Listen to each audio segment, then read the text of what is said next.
Microsoft, now Intel. Some of the biggest names in the tech sector, biggest names in the economy for that matter, they are really struggling here. Intel's latest earnings report was, frankly, a disaster. Now that word gets thrown around quite a bit, especially in the financial context, stock market and all that. But in this case, yeah, it was truly a disaster.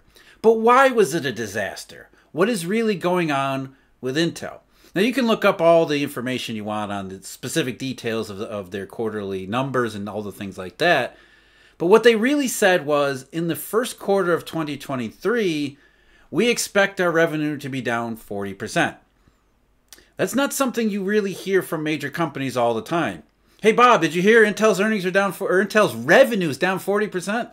4%? Well, that's bad. No, not 4, 40%. Yeah, that's sort of the situation that we're talking about here. Not only did they report guidance that said revenue could be off that much, they also said, we're not going to give you any more guidance beyond this quarter because of economic uncertainty. There's that term again. Economic uncertainty is the euphemism all these corporate suits use to avoid having to say massive recession. Now, back in October of 2021, the same Intel CEO was talking very differently. In October of 2021, what he was saying was that, man, this supply stuff is going to go on for a long time. We don't expect supply demand, this imbalance to be normalized anytime soon. We don't expect anything to get back to normal till at least 2023. Well, they got that much right, because in 2023, now supply is no longer an issue. In fact, supply restrictions are no longer the issue. They've got so much supply around the rest of the world that Intel's going to have to cut production way down. Nobody's buying semiconductor chips, the very guts of the modern information economy. Here it is falling apart. And the reason is because demand has crashed. Back in October 2021, when Intel CEO was thinking, we're going to have supply problems for a long time, he was thinking that because he thought demand would stay hot forever, or for the foreseeable future. He even forecast that PCs were going to ship 1 million units a day. Now he's saying that probably a quarter less than that in 2023. But how did we get here? How did we get to a situation where corporate CEOs were thinking one thing and it's turning out to be very, very, very different? So that's what we're going to talk about today. How an economy everybody said was red hot and going to stay that way suddenly makes it look like corporate CEOs want to cry. But first, I'm Jeff. This is Eurodollar University. Thank you very much for joining me. As always, if you're interested, Eurodollar University memberships, exclusive videos, exclusive content, where we go into the economic and monetary details behind all of these supply shocks. What's the difference between inflation and quote-unquote inflation? Hope you find out with Eurodollar University members, or subscriptions to either the daily briefing at Markets Insider Pro, deep dive analysis, where we dive deep into the nitty-gritty details of finance, economy, money, volatility, Intel CEO, all that kind of stuff. All the information available for you at eurodollar.university. It was never inflation. That's where we need to start. Way back when, it was never inflation. Now, a lot of people said it was, because they had been claiming inflation was going to break out any day now for the better part of a decade. And as soon as consumer prices went up, especially in early 2021, they said, aha, here it is. Inflation is finally here.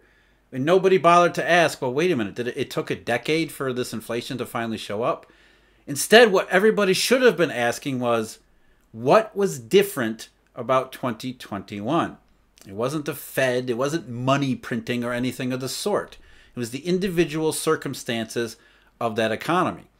But there were some things that were unfortunately familiar. Not inflationary things, but rather the opposite. From the very beginning, You could have known that it wasn't inflation in a couple different ways. One, the most obvious way, the one that I talk about, the one that Eurodollar University itself is mostly focused on, is the monetary system. Because money is inflation, inflation is money. If there isn't money, there isn't going to be inflation. And there wasn't ever enough money. We knew that from the markets. They told us. I've talked about this enough. That's not what we're going to talk about today. We're going to go talk about the other stuff. So from the monetary system perspective, inflation was off the table. But that didn't mean consumer price increases were. In fact, we saw consumer price increases, but we knew that it couldn't have been monetary inflation. Sorry, Emil, I hate that term. But either way, consumer prices increased for other reasons than money printing. And so we look to the economic data to tell us what those economic reasons were.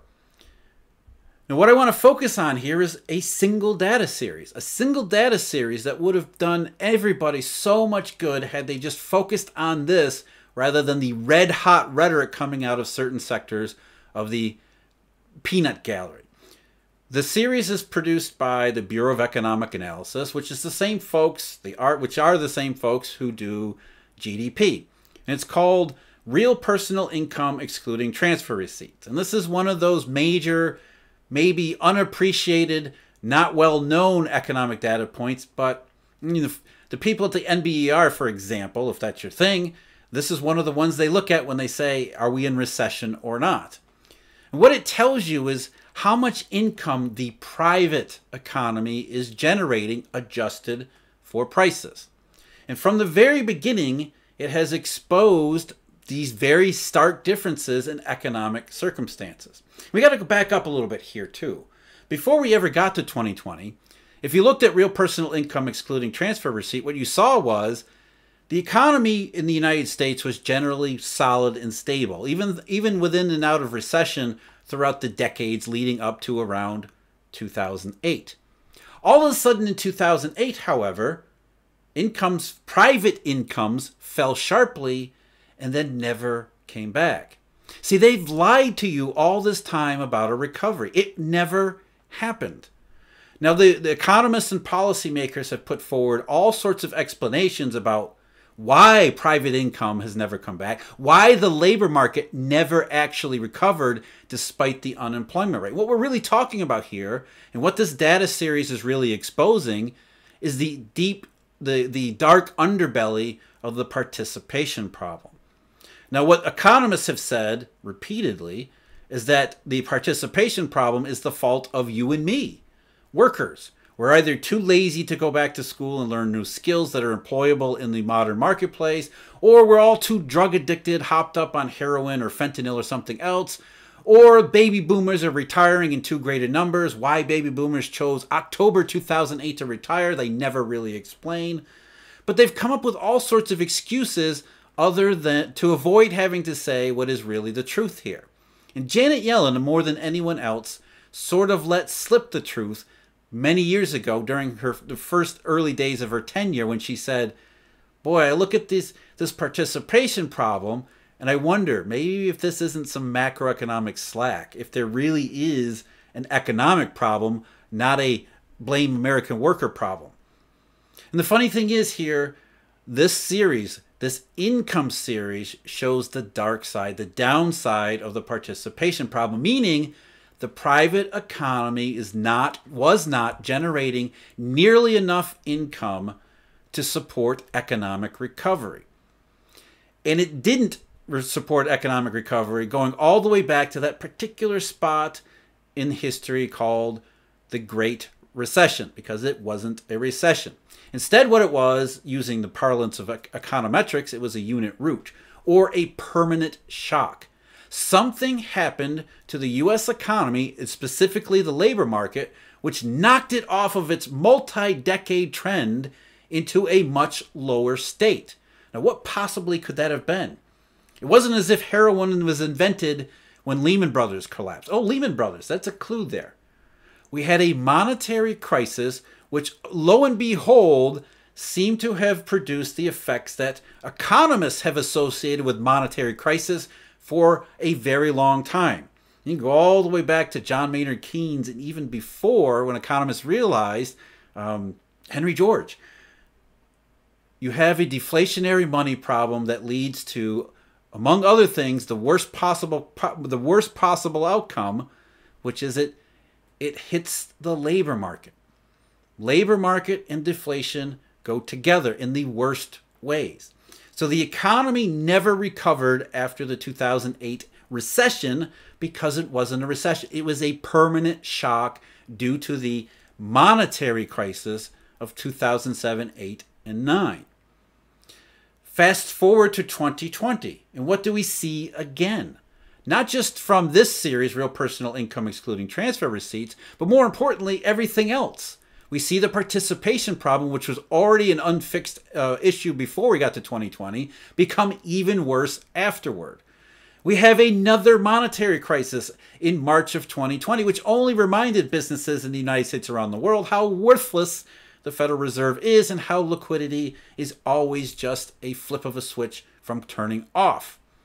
It is an enormous... And then, of course, we can't forget the government restrictions overreacting to the pandemic itself, which meant more economic harm in these condensed spaces, condensed periods of time, which creates problems which reduce long-run capacity.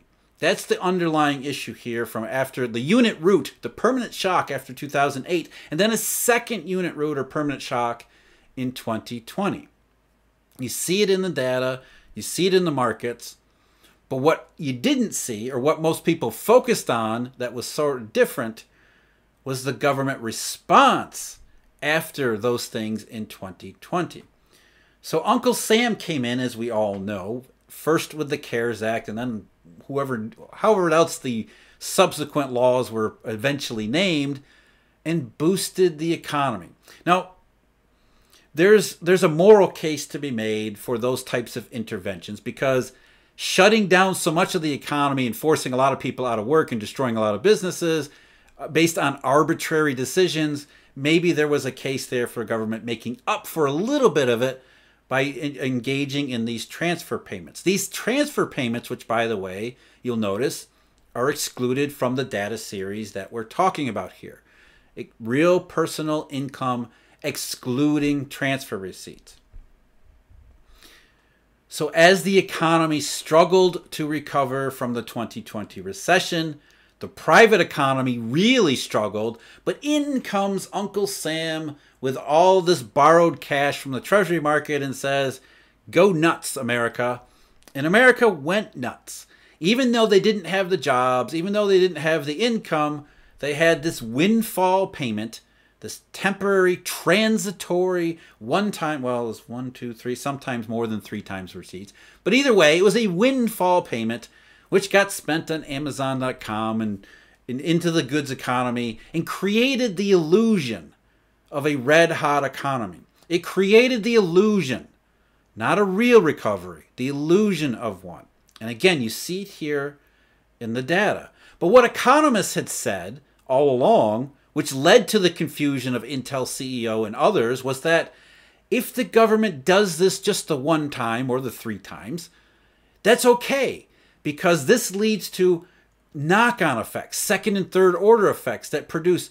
If we get people spending, that leads to businesses hiring new workers, and then more spending, and then more hiring, and it leads to this virtuous circle that we all associate with recovery. So if the government spends a lot of money, it has this positive, lingering, maybe even permanent impact, a multiplier greater than 1, they say. But is that actually true? Everybody sort of believed it as an article of faith, including almost every corporate management team around the world. October 2021, Intel CEO says our biggest problem is demand. We won't be able to meet demand.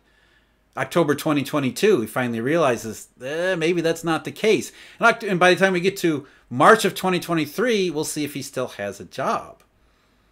Because the economy isn't uncertain, it has been certain the entire time. And look at the effects here.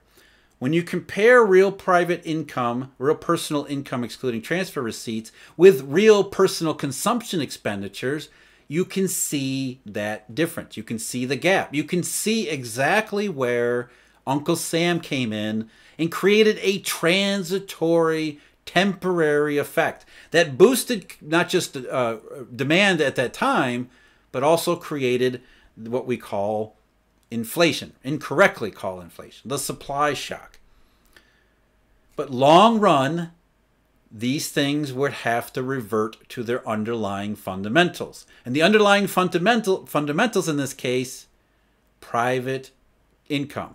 The ability of the private economy to actually generate income, which was very different from how consumers were spending. Consumers were spending well in advance of their income, and unless incomes actually moved up to where spending was, as was designed, as was promised, there would be trouble. Economists were wrong. They're always wrong.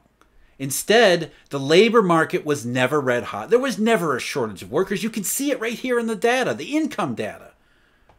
What it showed was an economy that had been, once again, a permanent shock, long run harmed, long run impaired, that was not able to generate enough income through the labor market and other means, including profits, to continue the economic activity at the same level as before. More and more of those price increases were eroding the ability of consumers and businesses to pay for them. And eventually it reaches a point where the only way to reconcile these massive economic imbalances is for one or the other to happen. Either income has to sharply rise or the economy has to sharply fall to meet income. That's exactly where we are now. Notice what we aren't even talking about here. What is missing from this entire discussion? Federal Reserve. It's not rate hikes, nor was it QE. Fed doesn't actually matter here. This was entirely different. The only way it comes in here is by soaking up all of the mainstream attention and focusing it on the exact wrong things. Focusing on things that are only a distraction. So the economy was never red hot in 2021, and because it wasn't, and everybody thought it was, we have to suffer the reversal of 2022, which is going to become, I think, more than economic uncertainty in 2023. Everybody's talking about a soft landing. Everybody's talking about prices coming down and how that will benefit consumers. No. The issue is always income, private income. Governments did not stimulate the private economy. They covered up the gap in it, the massive gap in it, for a short period of time. Dare I say, a transitory period of time. Now we've got to revert back to fundamentals, and it's going to be a very bumpy ride. I'm Jeff. This is Eurodollar University. Thank you very much for joining me. I do appreciate it, even though we never really have a whole lot of cheery to talk about on this show. Someday I hope that we will. In fact, I'm very optimistic down the road we'll finally fix some of our issues and we will have a lot to talk about that's good. But until then, thank you all to all our Eurodollar University members as well as our research subscribers. And until next time, take care.